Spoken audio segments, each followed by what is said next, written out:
guys, so in this video I'm going to show you guys how to make quesadillas, perfect for gatherings, brunch, guests, parties, whatever you want to do. This is just so easy and so perfect. So first you're going to go ahead and get your chicken, and you're going to have seasoning. You're going to have tomato cooking base. That's your sauce. You're gonna have a little bit of olive oil. Of course, you got to have your cheese, whatever cheese you want. We like to have mild cheddar. And of course, you need your tortillas. And we got the large tortillas, and it's enough for 5 people. So 10 tortillas, 5 people. So yeah, this is an overview of what you need. Now we're going to go ahead and season our chicken. As you guys can see here, my daughter is helping me. So what I like to do with my chicken, for sure, I like to poke it so that way the seasoning gets inside the chicken. So here she's using a fork to poke holes in the chicken, like I said, to add the seasoning inside. Now she's going to use the tomato cooking base, which is our sauce. If you have chili powder, you can use that as well. After that, we're going to go ahead and prep our pan and add a little bit of olive oil to our pan. And we're going to add our chicken, of course. So you want to stay in the kitchen the whole time because this does not take long to make at all. You don't want to burn your chicken. So anyways, we're going to go ahead and add our chicken to our pan. And then what we're going to do, we're going to basically eyeball the size of the chicken as it's cooking. And if we feel like the chicken is too big, what we're going to do is go ahead and cut it, because you don't want the chicken too big for your tortillas, your quesadillas. So anyway, so that's what we're going to do. We're going to let the chicken cook. Like I said, stay with the pan. Do not leave the kitchen. So we're eyeballing it, and it looks like the chicken is a bit too big. So as you can see, my daughter is cutting it with the spoon.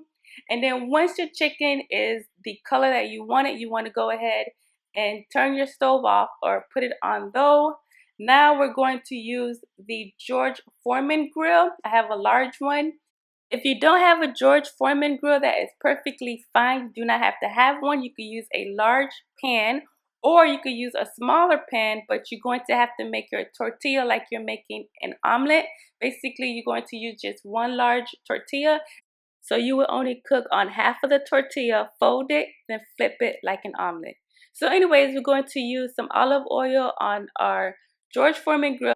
My daughter is going to use a paper towel just to spread the olive oil on the George Foreman grill, or you could use a painting cooking brush. And now we're going to add our tortilla. Then we're going to go ahead and add our cheese, of course. You want to make sure you add enough cheese. Then after you add your cheese, you're going to use your next topping, which is your chicken.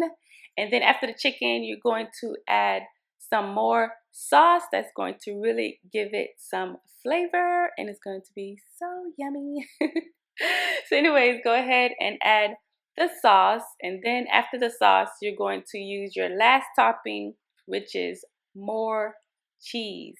Okay, so like I said, you're going to add cheese as your last topping.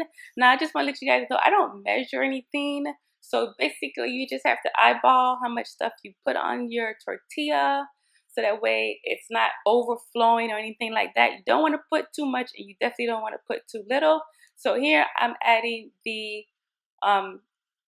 outer layer, which is the tortilla, and then we're going to let that cook in the George Foreman grill for about 5 to 7 minutes.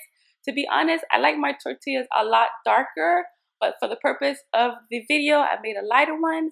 I like my tortilla really dark and crispy, to be honest with you guys, so I definitely would have left it in a little longer. So anyways, we're going to go ahead and place our tortilla on its plate, and then after that, it's time to cut it.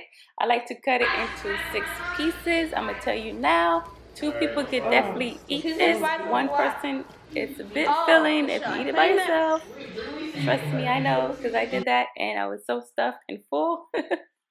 So anyways, I hope you guys enjoyed this video. If you try this recipe, definitely let me know in the comments below and let me know if you enjoyed it. And yeah, I hope you guys enjoyed this video. I'll see you guys in the next video. I'll see you guys later. Bye. Peace and love, guys. Thank you so much for watching.